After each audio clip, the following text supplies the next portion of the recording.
आइए दोस्त अगला प्रश्न देखते हैं। कह रहा है कि पूर्णांकों के निम्नलिखित युग्मों के एचसीएफ और एलसीएम ज्ञात करें और जांच करें। बस कुछ नहीं करना है, जांच कर लेना है। सबसे पहले हम लोग क्या लिखेंगे मेरे दोस्त, मैं आपको एक बार नहीं 1000 बार बताया हूं कि सबसे पहले हमको सॉल्व लिखना है। अगर आपको हल लिखना होता हल लिख सकते हैं।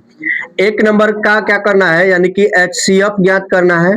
कितना का एचसीएफ ज्ञात करना है मेरे दोस्त, 26 और 91 का, 26 और 91 का। अब यहाँ पर वाट लिख देंगे। उसी प्रकार से हम लोग को एक एलसीएम भी निकालना है, किसका, 26 और 91 का, और यहाँ पर भी हमने क्या लिख दिया, वाट। अब देखिएगा, अब हम यहाँ लिख रहे हैं 26, क्या लिख रहे हैं दोस्त, 26। तो यहाँ पर लिखेंगे 2 गुने 13, क्या लिखेंगे। अब यहाँ पर हम लोग लिखेंगे फिर क्या, 91, कितना लिखेंगे दोस्त, 91। तो फिर 7 गुने क्या हो जाएगा भैया, 13। तो अब हम लोग एचसीएफ बराबर क्या लिखेंगे, 13, यानी जो दोनों में क्या हो, शामिल हो। दोनों में शामिल हुआ 13, तो 13 हमारा क्या बन गया, एचसीएफ। अब समझिएगा, अब हम लोग को निकालना है क्या, एलसीएम। तो एलसीएम के लिए मैंने क्या बताया था आपको कि एचसीएफ तो पहले लिख लेना है, अब बाकी जो बच गया उसको लिख देना है। ठीक है, तो 7 दूनी 14, 14 में 13 से गुना करिएगा तो कितना आएगा, 182, 182। अब हमारे पास एचसीएफ भी निकल गया और एलसीएम भी निकल गया। अब लिखेंगे, अब जांच, क्या लिखेंगे दोस्त, जांच। और लिखेंगे चूंकि दो संख्याओं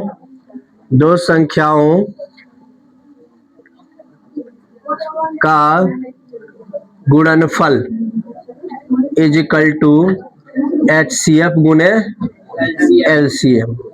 तो दो संख्या जो होता है उसको ए और बी कहते हैं हम लोग, और इसको कहते हैं एचसीएफ गुने एलसीएम। अब पहली संख्या हम लोग क्या निकाले हैं, 26। पहली संख्या हमारा क्या है, 26। दूसरी संख्या क्या है, 91।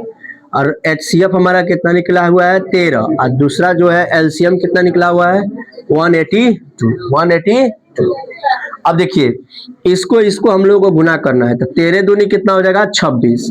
13 8 104 और 2 6, 13 कम 13 और 10 गो हासिल 23 66। तो इधर भी आएगा 23 66। आप आंसर मिला लेंगे। ठीक है, यही जांच है, देख रहे हैं, बराबर आएगा हमेशा। ठीक है, अब इसको गुना करिएगा तो यही आएगा, कर लीजिएगा, हम क्या करें, उनको बताइए दिए आपको। ठीक है, देख लीजिए। आइए दोस्त, अब अगला प्रश्न देखते हैं। जैसे लिखा हुआ है, हम लोग को क्या ज्ञात करना है, एचसीएफ कितना का निकालना है, 510 और 92। ठीक है, फिर एलसीएम ज्ञात करना है, 510 और 92। ठीक है, यही ना जी। अब सबसे पहले हमको क्या लिखना पड़ेगा, 510, क्या लिखना पड़ेगा, 2 से लगाएंगे तो कितना आ जाएगा, 510 का एलसीएम निकालो।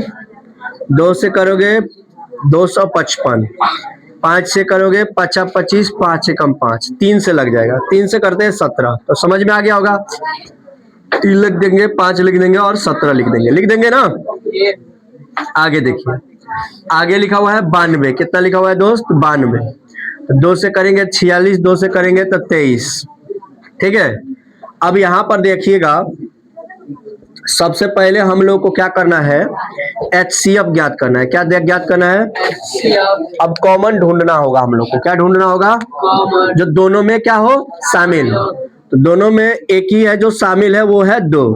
ठीक है, फिर जब हम एलसीएम के पास आएंगे तो एलसीएम में 2 लिखेंगे। ठीक है, इसके बाद 3 लिखेंगे, फिर 5 लिखेंगे, 17 लिखेंगे, 17 लिखेंगे और 2 लिखेंगे, और फिर क्या लिखेंगे, 23। अब गुना करेंगे, 2 तिया 6, 6 पचे 30, 30 दूनी 60, 17 छक 102, 102। अब फिर 23 से गुना करेंगे, 0 23 23 23 दूनी 46, 4 0 23 दूनी 46, 4 4 हो गया और 23 से कम 23, यानी 23,460, 23,460। ठीक है, अब आप सोच रहे होंगे कि केंगे केंगे ने गुना कर दिए हैं, तो आप लोग गुना कर लीजिएगा अपना, कोई दिक्कत नहीं है। अब हम लोग को क्या करना है दोस्त, जांच। क्या करना है, जांच। जांच क्या होता है, ए गुने बी बराबर HCF गुने LCM। आप इसे लिख सकते हैं कि दो संख्याओं का गुणनफल बराबर HCF गुने, अब पहली संख्या हमारा कितना हो गया 510 और दूसरी संख्या हमारा कितना हो गया 92। ठीक है, अब HCF में हमारा कितना आ गया है, HCF में हमारा आ गया है 2 और LCM में हमारा कितना आ गया है 23,460। अब देखिए 0 6 दूनी 12, 4 दूनी 8, 1 9, 23 दूनी 46, यानी कि 46,920। इसका देखते हैं इसका क्या होता है, इसको भी गुणा करते हैं हम लोग, तो 510 और 92, तो 0 हो गया, 2 हो गया, 5 दूनी 10 हो गया, फिर हो गया यहाँ पर 9 दूनी 0 9 एकम 9 और 9 पचे 45, 0 2 9 और 6 और 4 46,920, 46,920, यानी कि हमारा दोनों इक्वल आ गया। इसका मतलब यह हुआ कि हमारा बनाया हुआ क्या है, सत्य है। यहाँ पर लिख देंगे प्रूव्ड, जांच मतलब हो गया प्रूव्ड, यानी जांच कर दी हम लोग। अब यहाँ पर भी या लगा दीजिएगा, क्लियर है। यहाँ पर क्या लिख सकते हैं, दो संख्याओं का गुणनफल इज इक्वल टू HCF गुने। अब ये वाला आप स्वयं बना लीजिएगा, अब बस इतना ही, अब ज्यादा नहीं।